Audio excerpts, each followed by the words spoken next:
Hayırlı cümeler olsun bütün dünyadaki barlık vatan söygen qarindoshlar. Cuma günüңlar hayırlı olsun. Şunda bir qiziq söhbatni qilib so'zlayotsak, ma kompyuter deganga o'tirib 20 minut kelgan vaqtida virus kirib hamma narsani vayron qilib atdi. Bir kompyuterim qaytib yetib oldi akilib. Bu yerda kompyuterda hamma narsa to'xtab oldi, butunlay to'xtab oldi qarindoshlar. Men mana shuncha yeni bir kompyuterga kirib, ma kompyuterda men yana davomlashtiray dedim. Mening kompyuterimni birini buzgan bo'lsam, yana bir kompyuterim bor anda qolgan bo'lsa, buni buzsam o'tirib, magazindan yana birini olib o'tirib, men bu ishimni seni o'tirib jiylik qilaman desam bo'ladi. Nima deymi bilmayman. Kompyuterimni to'liq qatirib qo'ydi, virus bor, programma o'tirib, butunlayni etib oldi, o'tirib g'ajildab turib oldi. Nima g'ajildab deymiz, o'tirib hamiyat tip-tinish turib oldi. Şunu bilan achchig'im kelib, uni uzishga majbur bo'ldim qarindoshlar. Ovozim yaxshi kelyapti o'xshaydi bo'ldim qirg'an chaqda. Ovozim yaxshi kelgan bo'lsa qarindoshlar yana davomlashtiraylik. Bu dushmanning hujumlari degan bo'lib turdi. Bu Facebook men bashdan degandek bu Xitoyning narsi ekan bu. Xitoy yo'zining narsi ekan, Xitoy yo'zi. Xitoyning narsi ekan bu. Bu mening gapim emas, dunyodagi nurg'un medialar hozir qadar deyishyapti, Uyg'urlar emas, yana nurg'un medialar shunda deyapti. YouTube'dan, masalan, bo'lib Facebook'niki shunda qamal qilish taraflaridan nayt qattiq zerikayotgan medianing so'zlarini men anglab turyapman. Endi bu yerda bir kompyuterimni qatirib qo'yib, men yana bir kompyuterim bilan kirdim qarindoshlar, davomlashtiraylik. Söhbətimni mən üzüb etdim 20 minut kelgan chaqda o'zida yana qaytadan men söhbətimni boshlayman qarindoshlar. Tekrar cuma kunlar xayrli bo'lsin butun dunyodagi barliq vatan so'ygan qarindoshlarimiz. Oldin qatim deb o'tgandek buni yana qaytadan boshlash uchun qaytadan gap qilish kerak. Bugungi so'zlaydigan temamiz, bugungi so'zlaydigan mening temam Ukraina urushiniki orqa ko'rinishi degan bo'ldi qarindoshlar. Orqa ko'rinish nima?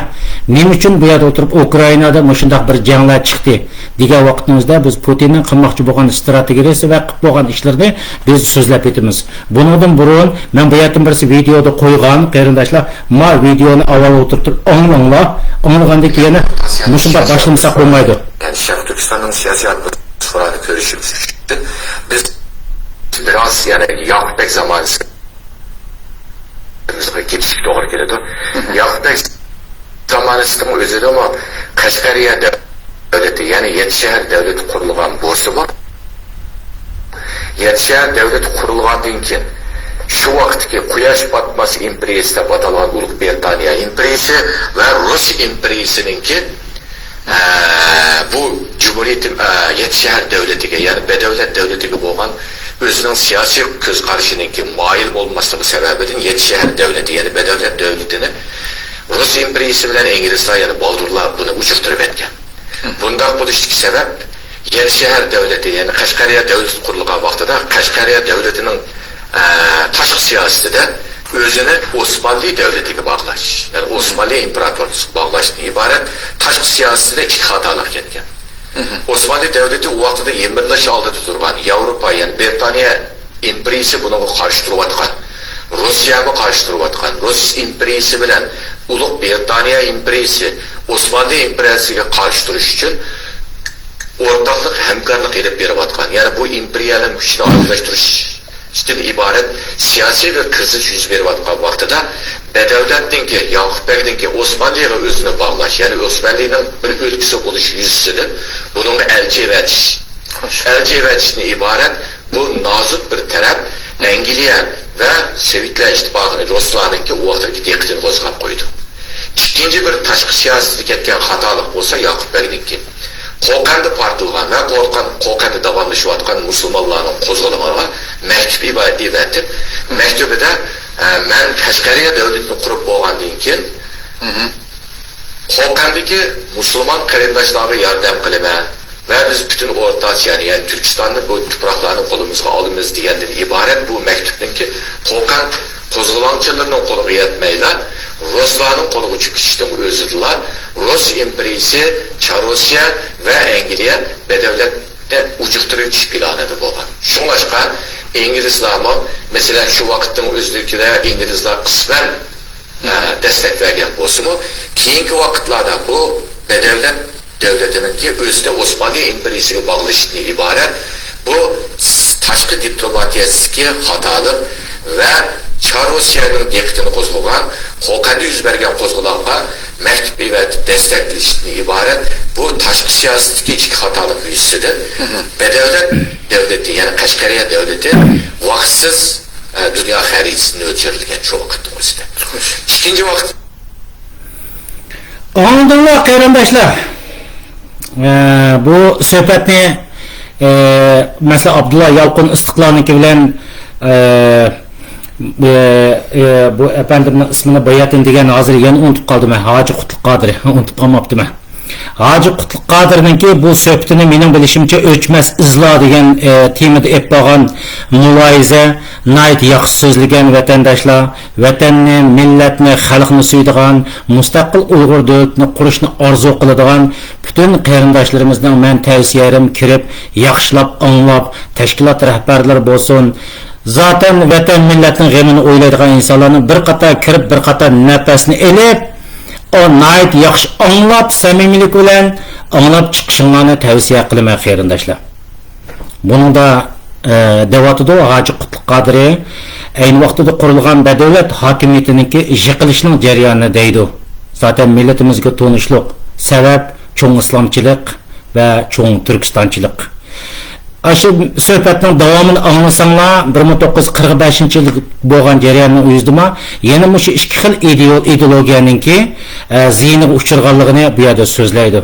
Yani Bedevlet davrida, yani bu yerda Çar Rusiya imperiyasi bilan qo'shnimiz Angliyada turayotgan, qo'shnimiz Hindistonda turayotgan Buyuk Britaniya imperiyasining o'tirisidagi bu siyosiy tamponlik masalasini millatimiz va vaqtdagi Bedevlet hokimiyati qanday tengshashni, ular bilan qanday siyosiy diplomatiya olib berishni bilmagan shu vaqtdagi Bedevlet siyosatchilari okeanning o tarafida turayotgan, ya'ni Anadoluda turayotgan, o'ziga yaxshilik kelamdi, kelmamdi, yordam kelamdi, kelmamdi, ya'ni bu suhbatning o'zidaydi Rossiya imperiyasi bilan Angliya imperiyasi qanday qilib biz bu Osmanlı imperiyasini biz yo'q qilib o'tamiz degan planning ustida bo'layotgan avvalida bu Bedevlet hokimiyatining ularga bayat qilishi buning yiqilishning asosi bo'lgan deydi. 1945 qarasaqmi ayni reallik qarindoshlar. Millatimiz bu vaqtda jiqtalash tortishlik qilindi, ya'ni cho'ng turkistonchilik va cho'ng islomchilikning ziyni quchirganligini bu apandilar bu qitim suhbatida deydi. Qarindoshlar, endi ondaqken biz Bedevlet davridan tortib 1945gacha shu cho'ng islomchilik, cho'ng turkistonchilikning ziyni tortib bugünkidek irqiy qirg'inchilikqa duchor bo'ldik. Andaq bo'lgan bo'lsa, vatan millati sevgan insonlarning qalbida, ko'nglida o'tirib, bugun zodi qandoq? Bugun o'tirib, masalan, cho'ng turkistonchilik, cho'ng islomchilikning ziyniga ketamdiq, ketmamdiq degan nuqta cho'qim millatimizning bor deb o'ylayman qarindoshlar. Ben bunu ba deyishimdagi sababim, men bu yerdan suhbatimning o'zida yana davomlashtirib deb o'tay qarindoshlar. Deb o'tay buni men qistirib o'taman. Cho'qim ba yo'q ekanligini men mushu vaqtning o'zida men ko'rdim qarindoshlar. Yani qaysi vaqtning o'zida ko'rdinglar degan vaqtning o'zida qarindoshlar, 1-oyning 4-dan 1-oyning 6-sigacha bo'lgan jarayonning o'zida Qozog'istonda yuz bergan ranglik inqilobda ko'rdinglar. Shu vaqtimizdagi panturkist bo'lgan Nazarboyev hokimiyatining Rossiya armiyasining 3000 kishilik armiyasining kirishi bilan 4 kunning ichida taqdim bo'g'ilishi. Nazarboyevning o'tirib, shu yerda o'tirib, hamma narsalarning vayron, Nazarboyevning u huquq o'rniga To'qayevning chiqishi.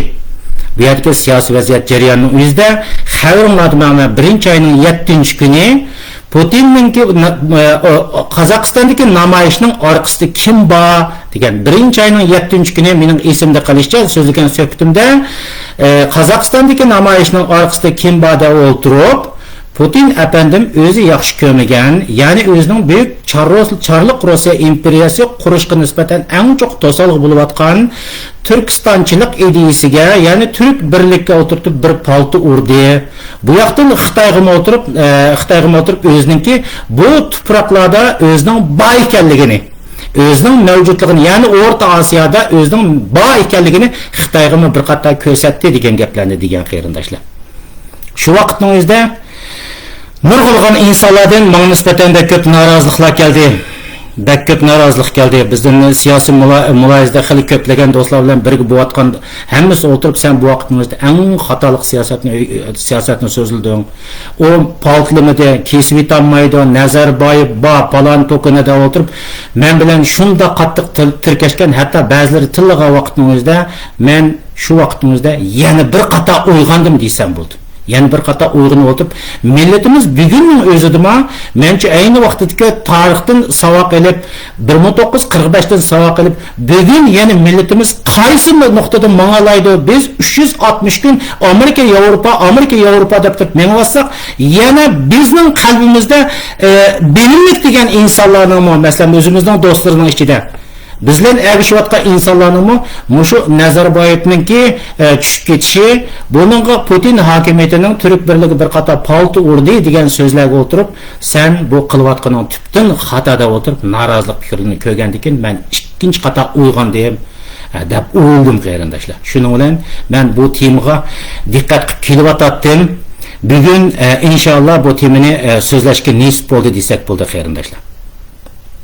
Qarindoshlar, biz mi yana so'zlab kelsak, ayni tarixiy reallikning bugungi bosqichlarini, ayni biz davlatimizda qanday yo'qotib qo'ygan bo'lsa, qanday siyosiy kuchlar bo'lgan bo'lsa, bugun yana shu siyosiy kuchlarning mavjud ekanligini men hozir o'zimning aqlimga yetgan bo'yicha masalaga tushuntirib beraman qarindoshlar. Xayrulloh ondan bir ishga necha kun keyin biz Ukrainada jang masalan 1-oyning 7-kunidagi masalan bir oy avval Ukrainada jang bo'lamdi degan bir temani biz o'tirib qo'yib men ko'pchilikka sundim. Ukrainada jang bo'lamdi degan temaning o'zida Putin hokimiyatining nima ish qilmoqchi ekanligini, Putin hokimiyatining maqsadi bo'lsa Çarlık Rossiya imperiyasini qurish, Çarlık Rossiya imperiyasini vujudga keltirish deb bu strategiyaning ekanligini, Ukrainada jang etishning ehtimolligining borligini, ammo hozir bo'lmasa buni kelgusida keyingi vaqtlarda cho'qim bo'ldiganligi haqida biz suhbatimizni o'tkazgan qarindoshlar. Bu tema nima uchun muhim? Bu Putinning temasi, Putinning Çarlık Rossiya qurish tushi bu yoki tush degan vaqtimizda reallik aylanayotdi. Buning nima uchun biz uchun muhim degan nuqta, men bu so'zlamoqchi bo'lgan temamda asosli narsalar chiqdi qarindoshlar. Ya'ni gapning o'zi kelsak, Putin apandimniki buyuk strategiyasi Çarlık Rossiya imperiyasini qurish, Rossiya imperiyasini vujudga keltirish.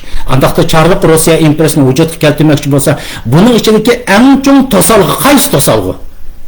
En çok qaysi to'salg'i desak, bu Türk birligidan iborat. Bu to'salg'i Putinninki Çarlık Rossiya imperiyasini, ya'ni o'zi yo'qotgan O'rta Osiyodan tortib aslidagi Sovet chegaralarini asli o'zining kuchiga akilish uchun bu yerda birdan-bir to'salg'i bo'layotgan narsa Türk birligi, ya'ni Turkistonchilik edi.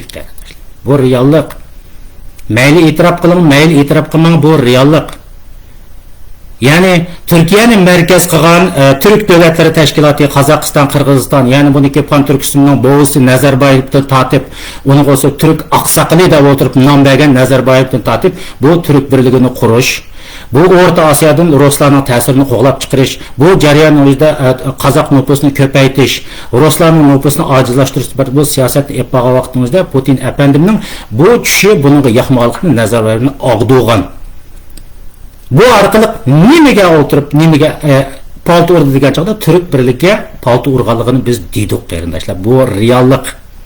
Chunki Putin o'zininki shu asli Sovet ittifoqi tarkibida o'tirib bir Rossiya imperiyasida imperiya qurmoqchi bo'lgan bo'lsa, cho'qim u Yevro Osiyo davlati, Yevropadan Osiyoga bo'lgan zaminda asli chegaradan asli keltirish kerak. Andaqda asli keltirmay davlat qarqsa Nazarbayevni o'z ichiga olgan, Qirg'iziston, O'zbekiston o'z ichiga olgan, hatto Turkiyaga sulingan bu yo'lning o'zida bu Turkistonchilik ideyasining vujudga chiqishini albatta Putin hokimiyati xohlamaydi. Shuning uchun Ukrainada bir yerga jang boshlashdan avval bizning Uyg'ur davlati bilan chegara bo'lgan Xitoyga signalni nereden boshladi? Qozog'istondan boshladi. Nazarbayevni og'dirdi. 3000 kishilik armiya bilan kirish orqali 130 ming kishilik armiyaning beshiga chiqib siydi degan vaqtda nurg'un insonlar norozilik bildirdi. Hatto men bu yerda o'tirib o'zimning ko'z qarashini saqlab qoldim. Hazırmı saqlab qalaman? Rossiyaning u yerdan 3000 kishilik armiyasi chekinmadi degan vaqtimizda, ya'ni millatimizning ichida nurg'unlagan har turli gaplar bo'ldi qarindoshlar. Buniga biz ishonishimiz mumkin, chiqib ketdi, ammo degan ishonishimiz mumkin. Ammo ishoninglarki, dunyodagi hech qanday bir siyosiy ideologiya va insonlarniki, siyosatni biladigan insonlar Putin hokimiyatining u yerda 3000 kishilik armiyasini chekindi deganga hech kim ishonmaydi. Çünkü bu mesela Avrupa bilan Türkiye bilan bo'lgan cho'ng jangni qilishni iborat planlagan bu Putin o'zining orqa bog'chisi bo'lgan bu yerga o'tirib mushni urush orqali men bor, meni kendim mazmut tursan, cho'qim tursan, o Türk birligi falan pukun hammasini unut deyish orqali bu yerdagilarni avval indeki keltirib, O'zbekistonga besim shakllantirib, qolgan davlatlarning hammasiga o'zining o'tirib, o'zining boy ekanligini ko'ziga tiqib o'tirib, ko'zda o'tirib, endi bugun kelganimizda Ukrainada bu jangni boshladi qarindoshlar. Ukrainada bu jangni boshladi. Bu Ukraina jangiga kelsak, birinchi oyning 22-kuni rasmiy boshlandi. Birinchi oyning 22-kuni rasmiy boshlandi. Amerika hukumati masalan Biden hokimiyati birinchi oyning 16-kuni boshlandi dedi, birinchi oyning 20 dedi. Bu yerda insonlarga bu boshdan oxirida Biden apandimning degan to'g'ri chiqdi. Putin bu yerga hujum qildi degan gaplarni dedi. Bu to'g'ri chiqdi. Reallik aynan chiqdi. Birinchi oyning 23-kunchi kelgan chog'da rasmiy o'tirib bu yerda Ukrainaniki urush kelib chiqdi. Ya'ni Donetsk va Luganskni iborat bu ikki rayonning mustaqilligini jakoladi. Mustaqilligini e'lon qildi. Mustaqilligini to'nidi, Rossiya hukumati to'nidi. Mush vaqtning o'zida sizlar o'ylab beqinglar. Mushni qayerdan boshlabdi? Turk birligidan boshlab, o'tirib O'rta Osiyodan boshlab, Nazarbayevni ag'dirishdan boshlagandan keyin birinchi oyning 22-kunchi kuni Donetsk va Luganskda bu ikki rayonning mustaqilligini jakolab, o'zi to'nigandan keyin birinchilab to'nigan ya qayer bilamsizlar? Birinchilab to'nigan ya To'qayev, Qozog'iston. İkinchisi Qirg'iziston, uning keyindan Armeniya, bu O'rta Osiyo davlatlarining ko'pinchilari O'zbekistondan boshqalardan hammasi bu rayonning shu kun o'tirib mustaqilligini to'naymiz dedi. Andaqda birinchi oyning 22-kuni nima ish bo'ldi?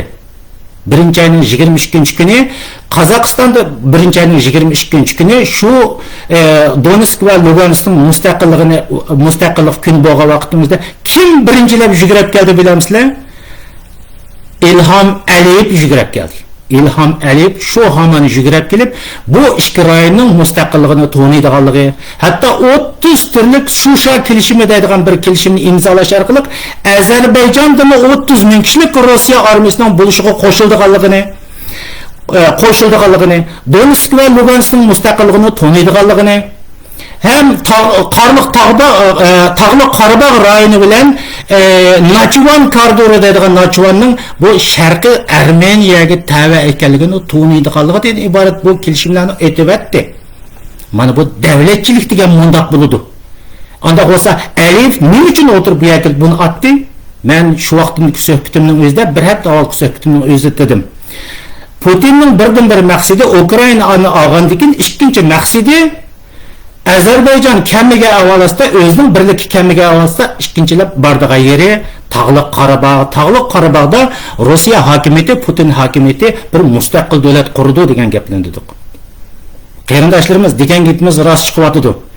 Ayni vaqtimizda Turkiya bilan bir saf turib, bir davlat, ikki millat, ikki davlat, bir millat, ikki davlat, bir millat deb o'tirib, hatto 2 yil avval Tağlık Qarabağda jang etib bo'lgan Aliyev hokimiyati Putinning bu siyosiy g'arizning haqiqatan shunday kelganini tushungandan keyin birinchi oyning 22-kuni Turkiyani tashlab o'tirib, Putinning oldiga ta'zim qilib, uni o'tirib uzun o'rindiqda To'qayevni o'zining adam bo'lgandan keyin bir yaqin o'tirdigan o'rindiqda kutib olgan bo'lsa, Aliyevni 5 metr keladigan o'rindiqda kutib olish orqali Aliyevga o'tirib Putin kelishimlarning hammasiga imzo atqizdi.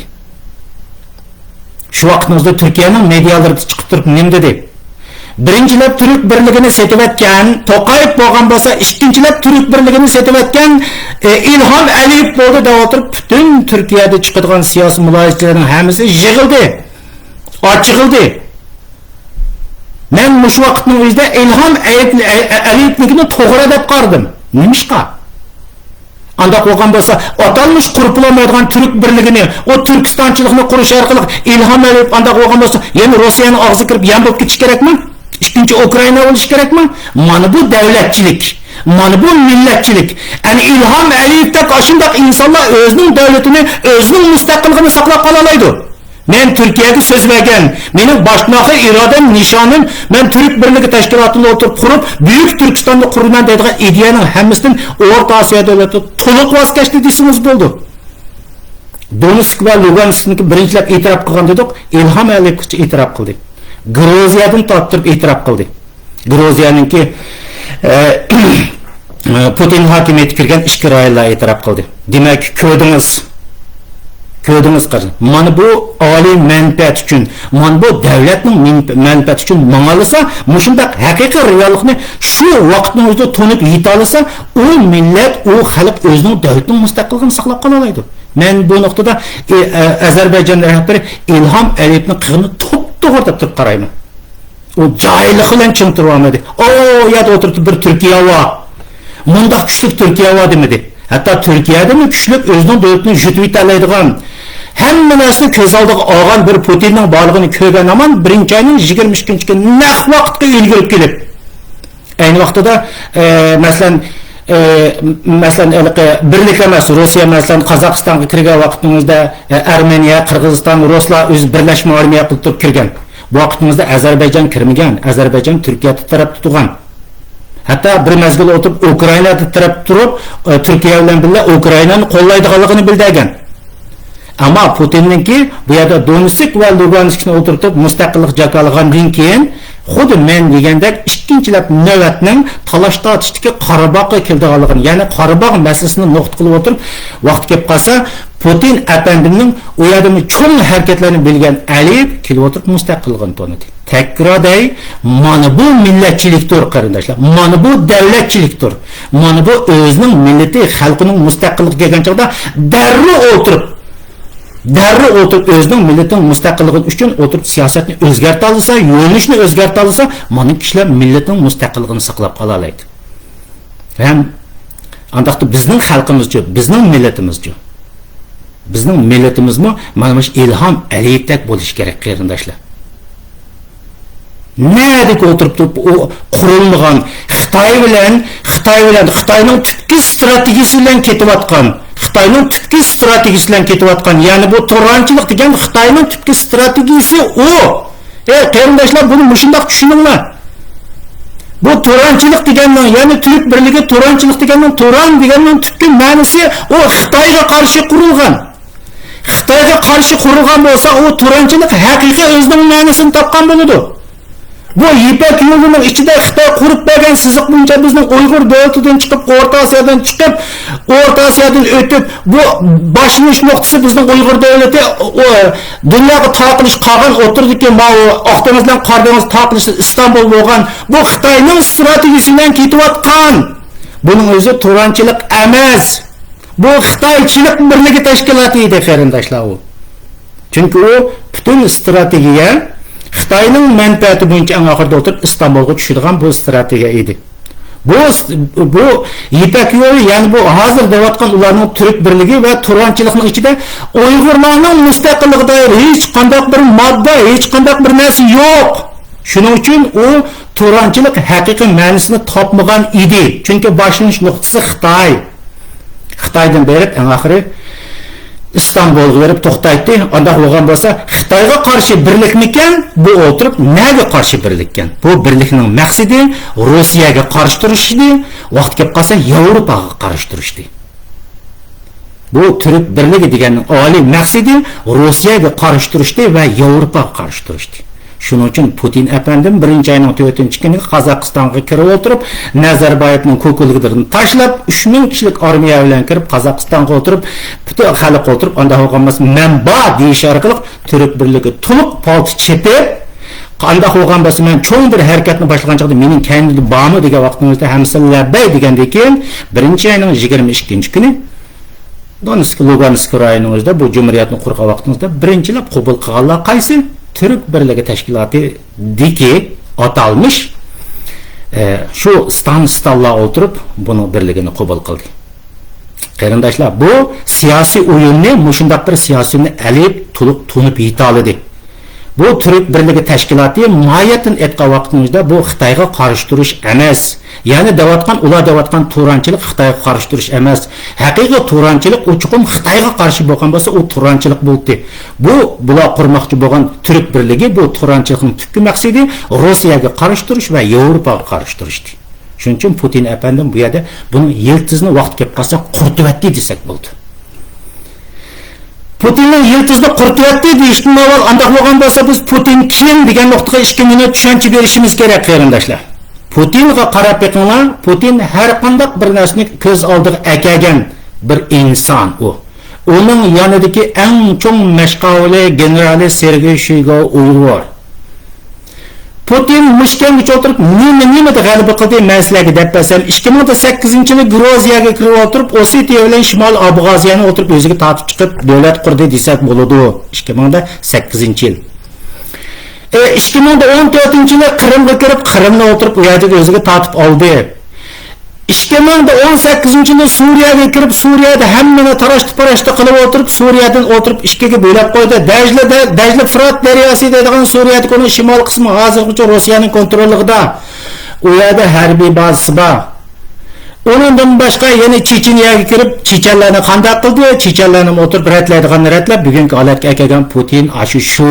Buni Ilhom Aliyevdek Turkistonchilar nihoyat yaxshi bila olgan. Anda olsa bu birinchi ayning mush ayning 2-ayning 22-kuni anda olsa Donetsk, Luganskni o'tirib bu mustaqillik jaga olgan bu Putinning agar buniga kelmasan, hatto bu yerda o'tirib Ilhom Aliyev emas, Qozog'istonning sharqiga o'tirib, yana o'tirib shaydan o'tirib qiralaydiganligini bilgan Türk Birligi Tashkilotiga aqlli Ilhom Aliyev Turkiyani darrov tashlab Putinning aqashidan o'rin oldi. Anda bo'lgan bo'lsa bu Türk Birligi, yani Türkistanizmga o'tirib qarshi chiqqan shaxsmi va yoki o'tirib o'zining millatining oliy manfaati uchun yaxshiyada turgan shaxsmi? Buni sizga savol. Mening nazarimda Ilhom Aliyev hurmatlashga tegishli inson. Atalmış qurilmagan, bo'lmagan o Türkistanizmga o'zining davlatini qurbon qilib o'tmadi. Mana bu insonlar davlat qurdigan insonlardir, davlatini saqlab qoladigan millat uchun xizmat qilgan insonlardir. Qarindoshlar, shuning uchun bugungi reallikni biz har birimiz o'ylab o'tirib dasishimiz kerak. O'ylab o'tirib besishimiz kerak. Zodi bu Turkistonchilik palon pukunda foyda kelamdi kelmamdi. Buni qo'rg'ini Putin apotib qum bostirib bo'ldimi, bo'lmadimi? İslamçılıkta zaten bu Afganistan bilen Suriye'de kayıp kaldı desek buldu. İslamçılık Afganistan bilen Suriye'de kayıp kaldı. Başka İslamçılık kalmadı. Bu İslamçılığın kalmağalığı Uygur'un erkeği kırgınçılıkka ya da olimpiyini boykot kıldıgan Uygur'un erkeği kırgınçılık meselede İslam devletlerinin birisinin konuğunu kötemeye turvağı, hatta namaz turvağalığı İslamçılıkın ölgenliğinin ifadesi. Ama bu ölgen idiye vakit yaparsa bizim milletimizin içinde tirildirişki tirişivatkan münafıklar turvatıdır. Qarindoshlar. Bu temaga kirishdan avval yana men azroq bir so'zlaydigan nuqtam qaysi degan vaqtimizda biz Vladimir Putinning kim ekanligini bu yerda o'tirib, Türk birligi degan Türk birligi tashkilotini cho'vatgan bu Vladimir Putinning endi o'tirib dunyoga qanday shart qo'ydi degan nuqtaga kelamiz qarindoshlar. Birinchi ayning 22-kuni Donetsk va Luganskda bu yerda o'tirib ikki jumhuriyatni qurgan Vladimir Putin dunyoga yana bir signalni berdi. Gerçi mening millatim bo'lsa-mu mustaqil bo'lishni xolisa, har qanday bir xalq, har qanday bir millatning mustaqilligini men to'nayman degan bir narsani o'tirib tashlab qo'ydi. Kelgusida vaqt kelib qolsa, mush sistema bo'lgan vaqtimizda dunyoninki kichik davlatlarga shakllangan, har turli davlatlarga shakllangan, masalan, Suriyada davlat shakllangan bo'lsa, boshqalari o'tirib anda qolgan bo'lsa, bu arabcha deyamaydigan bir sistemni o'tirib chiqadi. Masalan, Tayvan mustaqil bo'lmaydi degan bo'lsa, bu yerda Xitoy o'tirib ikkimiz bir millat mustaqil bo'lish buning haqqi yo'q deydigan narsani o'tirib dunyodan amaldan qoldirib o'tdi. Qarindoshlar, bu yerda bu gapni deyotgan vaqtimizda men Putincha emas, men Ukrainchim emas. Turkiya bu bizning oliy manfaatimiz uchun Turkiyaning gapini qilayotgan chog'da men Turkiya o'shmanligini yaratquchi inson emas. Men faqat bir millatimning manfaati uchun menayotgan inson. Buni mushundoq tushunishinglarni umid qilaman. Andaqdan birinchi ayning 23-kuni Putin efendim bu ikki cumhuriyatni qurgandan keyin dunyo qo'ygan 4 turlik sharti bor. Ya'ni Ukrainaga, ya'ni dunyoga deb turib tushunsangiz bo'ladi. 4 turlik sharti bor. 4 turlik shartning biri qaranglar. Ukraina NATOga a'zo bo'lmasligi kerak. Ukraina NATOga a'zo bo'lmasligi kerak. İkinci sharti qaysi desanglar, Qrimning mustaqilligi, Qrimning Rossiyaning tavallukligini tonish kerak deb o'tirib qo'ydi. Üçüncüsü Ukrayna to'liq qurolsizlanish kerak dedi. To'rtinchisi Donbas uchun Ukrayna hukumati cho'qim suhbatning ustiga kelish kerak dedi. Nimada qattiq shart o'ylab o'tama. Ukraynaga sen NATOga a'zo bo'lmaysan deb turib buyruq tushadi. Men buni bo'lish huquqi bormi, bo'lmaslik huquqi bormi, men bu to'g'riliq kirmayman. Zaten Ukraynaga o'tirib NATOning Ukraynaga nisbatan Ukraynaniki NATOga kirishga ehtiyoji bormi yo'qmi, men buni bilmayman. Bilmayman desem xato bo'ldi. Bu dunyo o'tirib shunday deydi. Yo'q. Rossiya hokimiyati deydi. Rossiya hokimiyati masalan Putin hokimiyati deydi. Sen bu yerga o'tirib meniki Ukraina NATO a'zo bo'lgan vaqtingizda sen NATOni mening chegaramga kelding deb shunday deydi. Bu bir bahona. Anda bo'lgan bo'lsa mening bilishimcha Litva, Latviya, Estoniya degan davlatlarmi NATOga a'zo. Anda bo'lgan bo'lsa u Rossiyaning chegarasida emasmi? Bu savol mushunga qo'shildi. Ikkinchisi Qrimning, bu yerda muhim bo'lgan narsa Qrimning Rossiyaning zimin ekanligini taniysan dedi. Qrim eng muhim yer qarindoshlar. Putin efendimining bu buyuk Rossiya planini cho'qim Qrimni elish kerak. Ya'ni buni 2014-yil oldi. 2014-yil qanday vaqtda oldi desanglar, naq Birinchi dunyo urushi portlagan kun 1914-kunga 100 yil bo'lgan 2014-yil kelgan vaqtning o'zida, ya'ni 1914-yil 2014 kelgan vaqtimizda Qrimga bostirib kirdi. Buni kimga signal berib o'tibdi unda bo'lgan bo'lsa? Ya'ni Türk birlikka Turkiyaga signal berib o'tadiq deb o'ylaymiz. %100 shunday. Chunki ayni vaqtda yodinglarda bo'lsin, 1853dan 1856 bo'lgan Rossiya bilan Osmonli imperiyasi bo'lgan bu urush jarayonida, ya'ni Qrim urushida tunji qator shu vaqtimizda Osmonli imperiyasi yengilgan. Yengilib Qrimga yengilish tufaylidan ayni vaqtda Osmon imperiyasi Qazvin ichiga kirishga boshlagan. Chunki ayni vaqtda bugungi vaqtning o'zida Putin hokimiyati menchi bo'lgan chog'da mashina to'g'rilab o'tirib jang qilgan Qrimni olgan. Chunki Putin uchun datqa vaqtida Qrimning egalik huquqini to'nish deganlik. Qarab qo'yinglar, buni degan sizlar bir Ukraina degan ikkiga bo'lingan bir Ukrainani ko'rsizlar. Ikkiga bo'lingan Ukrainani ko'rsizlar. Ya'ni Ukrainaning Rossiyaga chegaradosh bo'lgan Ukrainaning sharqiy qismi, Ukrainaning g'arbiy qismidan parchalangan bir Ukrainani ko'rsizlar. Putinning maqsadi o'zining zimindan Qrimga tushib, Qrimdan Qora dengizga tushish. Men oldingi suhbatimda dedim. Bu urushda g'alaba qilgan vaqtimizda Qora dengiz xatarning ichiga kirdi. Qora dengiz xatarning ichiga kirgan vaqtimizda bu yerga davlat qaysi degan vaqtimizda Oq dengiz bilan Qora dengiz o'rtasida Turkiya dedik. Chunki Putinning birdan-bir maqsadi bu yerda Qrimni oldi, elib o'tirib buni dunyoga tanitgandan keyin Ukrainaga mening zimimda o'tirib bu yerda oldigan Ukrainaning yarmidan parchalangan Qrimga tushib, Qrimdan o'tirib Qora dengizga kirgan bir ziminga erishdi. Vladimir Putin. Bu vaqtimizda qanday bo'ldi degan chog'da to'liq %100 u vaqtimizda Qora dengizning egalik huquqiga erishdi. Chunki bu yerdagi Qrim Qora dengizga ichidagi orol. Qarindoshlar, bu orqali Putin qanday qilmoqchi degan vaqtimizda, unda bo'lsa Oq dengizdan u tarafida bo'lgan Suriyada bu Putinning Rossiya hokimiyatining harbiy bazasi bor. Demak, Qrimdagi harbiy baza bilan Qora dengizdagi harbiy baza bilan, ya'ni Qrimdagi harbiy baza bilan Oq dengizning qirg'ida bo'lgan Suriyadagi bazasi ikkisiga bir-biriga qarab turdi degan gap. Demak, Putin anda bo'lgan bo'lsa, bu buyuk Rossiya planining ichida Qora dengizda o'zining egalik huquqi borligini %100 jakalaydi. Demak, Turkiya bilan Rossiya chegirdosh bo'ldi degan gap. Zaten hozirmi chegirdosh? Bizning siyosatchilarimiz bu narsani to'g'ri o'tirib chiqarmaydi.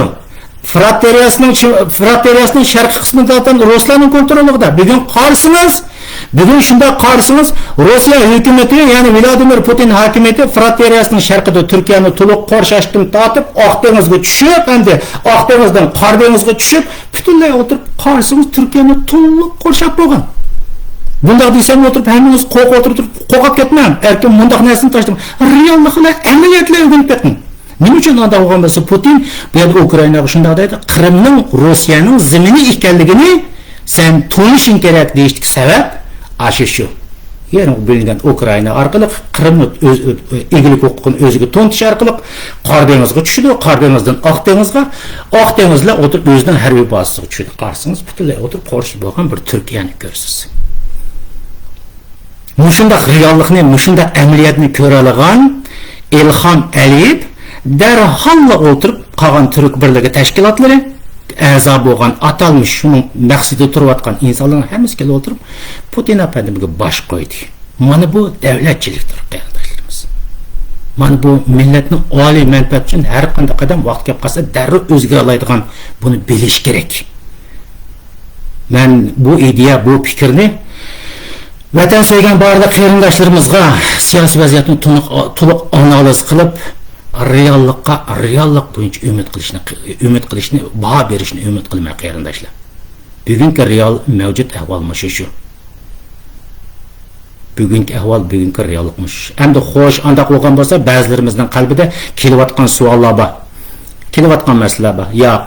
Anda bo'lgan bo'lsa, Xitoy Putinga masalan Xitoyning genocide game'ga va'da berish, pul berish orqali, aniqlash orqali, ma'ni qilish orqali Putin Xitoy bu yerda o'tirib Rossiyani Yevropa,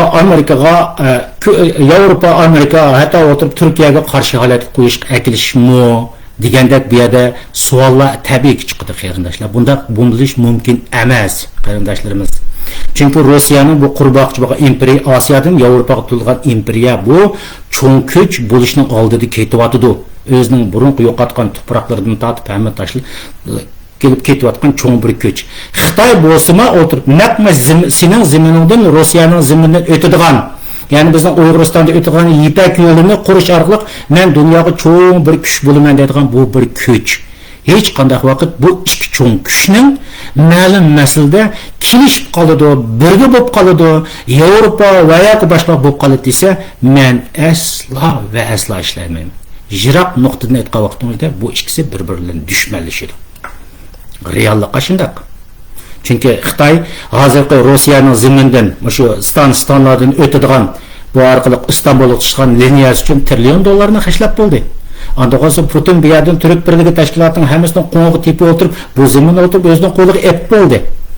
Andaqda mushundaq reallik ahvolasida bu ikkisini o'tirib va yoki Amerika va yoki Yevropa o'tirib bir nuqtada birlashib qolishni balkim sizlar o'ylaydigansiz, men bu nuqtaga kelgan chog'da hech bir zaman ishonmayman, mumkin emas birlashish. Qarindoshlar, Şunu bu noktada mushunda deb tushunayli. Yana ko'pchilik qarindoshlarimizni savol qilyapti. Hozir Putinga g'arb dunyosi jazo yurgizdi, unda qildi, bunda qildi. Atli o'tirib, Rossiya o'tirib shalaqishib ketdi, unda qilib ketdi, bunda qilib ketdi. Shunda dedi. Men bunga ishonmayman qarindoshlar. Men bunga ishonmayman. Nimishqa? Birinchidan Rossiya o Xitoyga o'xshash bir eksport davlat emas. O faqat neft gazining bahosini setish va uchinchi qurol setish orqali o'zining jenini beqiyotgan davlat. Qurolni zaten jang bo'yini hammasiga sota oladi, o kirim bor. Bugun neft bilan gazniki qarsangga o'tirgan 105 dollarga chiqdi, o'sdi u. Rossiyaga nisbatan iqtisodiy jazo embargo bormi, yo'qmi? Buni qarab baqsangiz 2014-yili 2014-yil Qrimga kirgan vaqtimizda Amerika Yevropa davlati buni jazo yurgizgan. 2014'ten tatip 2022 jarayonimizda bu vaziyatdan shunda qutlib chiqib, mushunda jazo yurgizgan ahvolasdan yana qutlib chiqib, 2018-yilda Suriyaga kirgan Putin shu. Yana mush Ukrainaga kirsa, yana qanday jazolarning keldiganligi, qanday bo'ldiganligini hammasini bilgan Putin, yana bugun Ukrainaga kirgan Putin shu. Qarindoshlar, Bunu o'zi her türlü narsalarni, risklarni, her türlü masalalarni ko'z oldiga olgan Putin bu ishlarni boshladi. Bunda deganligim o'tirib, men yana sizlarga deb qo'y, men gerçek bir reallikni deyapman bu yerda, amaliy ahvolni deyapman, qarindoshlar. Shuning uchun men Ukraina tarafdan yoki Rossiya tarafdan bu amaliyat 2014 mu Qrimga kirgan vaqtning o'zida mushundaq ishlarni jazo yurgizgan, bundan qutlib chiqqan Putin bugun o'tirib bu otni choptirib haryati yurdi. Menç bu vaqtimizda Putinning bu eng og'ir qitimliq ishg'oliyati bo'ldi. Chunki Qarasanglar Asiyada, Orta Asiya davlatlaridagi Türk birligini qo'ng'i tepib o'tirib, u ya'ni qo'lga ep bo'lgan Putin bugun o'tirib Qrimni oldi. Qrimning egilib huquqini to'ntish orqali Qora dengizda o'zining bir kishilik huquqining bor ekanligini dunyoga jakalatqizmoqchi.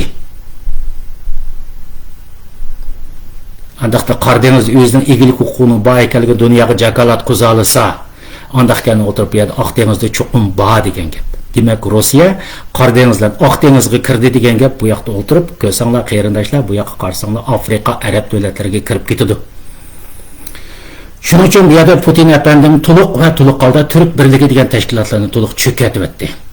To'liq cho'katibdi, qarindoshlar. Shuning uchun vatan so'ygan qarindoshlarimiz, tashkilot rahbarlarimiz hammalarniki kallonlarda mushundaq tujmal islomchilik, tujmal turkistonchilik yani bo'lib qolgan insonlar bo'lgan bo'lsa, birinchi tavsiyam Hoji Qutluqodir bilan bu Hoji Qutluqodirning bu suhbatini yaxshiroq anglab beqinglar. İkinchilar mening bu suhbatimni anglab beqinglar ham muloyiz qilib beqinglar. Zaten Türk birligi tashkiloti nafas etdim, ammo'timi? Mumkinchilik bormi, yo'qmi degan gap. Endi bu yerda yana bir narsa chiqish mumkin. Balkim vaqt kelib qolgan bo'lsa, Rossiya bilan Turkiya birlashishi mumkin degan gaplar chiqdi. Qarindoshlar, Turkiyaning jipi ishkiyaga ilinib qiliqliq. Biri NATOga ilinib qiliqliq, biri u yoqda Xitoyga ilinib qiliqliq u davlat. Shuning uchun oldirab o'tirib, ya'ni NATOga ilinib qiliqliqni o'zinglar bilasizlar NATOning ichida. Ikkinchidan Xitoyga ilinib qiliq degan chog'da Yipak yo'li orqali bu sistemaga ilinib qiliqliq. Bu o'tirib o'z oldiga bayatin degandek turanchilik ideyasini, ya'ni bu turanizmni Xitoyning manfaatiga taraqqiy qildigan yo'lga yo'l bor. Ama Rossiya bilan birlashib ketgan vaqtimizda Xitoyga ziyon bo'lganini bu bilgan, Xitoyga ziyon ekanligini bu Rossiya bilan buni birlashish jarayonida xulos gap boshqani jiqtalashdan mumkin. Biri bu yerda NATOda jipining bir uchi, yana birisi bu yerda Xitoyda bo'lgandan keyin bu ikkisining birlashish ehtimolligini men to'g'ri bo'lgan chog'da bak to'g'ri deb o'ylayman qarindoshlar. Men yeni bir kompyuterimga yeni ba'zi gaplarni so'zlay deb o'ylagan. Qarasam, ikkinchi kompyuterga to'liq chatgan ekan. Batareyasi oz ekan qarindoshlar. Shuning uchun men yana o'tirib buni uzib qo'ygacha taraqqida o'tirib yana to'xtab qolmasin. Bugungi suhbatimni men mushagicha so'zlay. Keyin yana bu masala kelgan chog'da davomli to'xtalamiz qarindoshlar. Sizlardan o'tinay. Masalan, men Turkistonchilik ideyasi millatimga foydali bo'lgan bo'lsa, men darrov Turkistonchi. Mesela İslamçılık ideyasi mening millatimning davlat qurish orzusiga haqiqatan uyg'un keladigan bo'lsa, men islomchi qarindoshlar. Ammo men bu ikki ideyaning hech qaysisi millatimga qat'iy va qat'iy ziyon keladigan burunda tatib bilgachga bu yerda o'tirib men millatchilik yo'lini tanlagan qarindoshlar. Ya'ni G'arb Amerika bilan hamkorlashish bu ideologiyada ketyapmiz. Shuning uchun xuloslasak qarindoshlar, aynı vaqtning o'zida badavlat qanday yo'qolgan bo'lsa, shu ideologiya, shu cho'nkishlar bugun bo'lgan bo'lsa, ayni vaqtda bo'lgan bo'lsa, 1945 dan bo'lgan bo'lsa, bugunmi bor. Yodingizda bo'lsin. Men bu yerdan birisi paketlarning hammasini o'tab ketdim. Putinning qilmoqchi bo'lgan strategiyasi nima? Bu hamma narsani so'zlab o'tib ketdim. Qarab beqing qarindoshlar, uningdan boshqa siz Ilhom Aliyevdek o'tirib,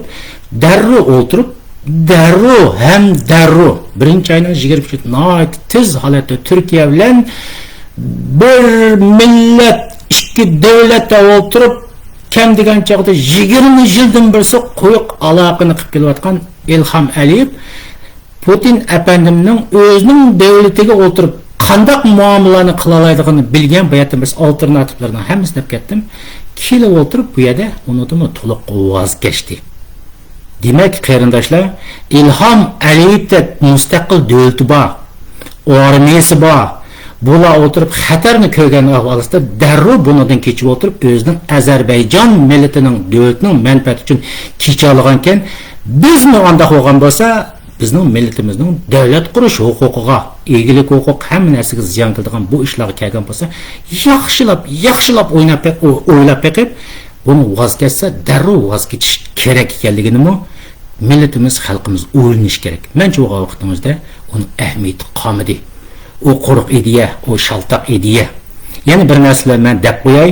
Bunda desam achchig'onlar kelish mumkin. Masalan 2019-yil 6-oyning 17-kuni Uyg'ur kishilik huquq qonuni ma'qullangan vaqtning o'zida 6-oyning 17-kuni Uyg'ur kishilik huquq qonuni ma'qullangan vaqtning o'zida men 6-oyning 21-kuni shunday bir narsani yozgan.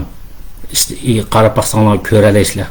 Bugünden başlap, yani 6-oyning 17-kunidan başlap dunyoda Uyg'urizm boshlandi. Turkistondan iborat bu dashqal ideya yo'qoldi deb yozgan qarindoshlar. Shu vaqtimizda nurg'un odamlar o'tirib bizni tillab ketgan. Kirib o'tirib, bu bizning boshdan oxirgacha turadigan ideyamiz degan chaqda ko'ramiz. Ko'raylik degan. Bugun men buni xulosalayman. Turkistonizmdan iborat bu dashqal ideya og'irlashdi qarindoshlar. Buni yaxshiroq o'ylab beqinglar. Muzokara qilib beqinglar. Aqlinglarga o'ylab beqinglar qarindoshlar. Ko'rishga tomon bo'laylik. Tekrar juma kuninglar xayrli bo'lsin.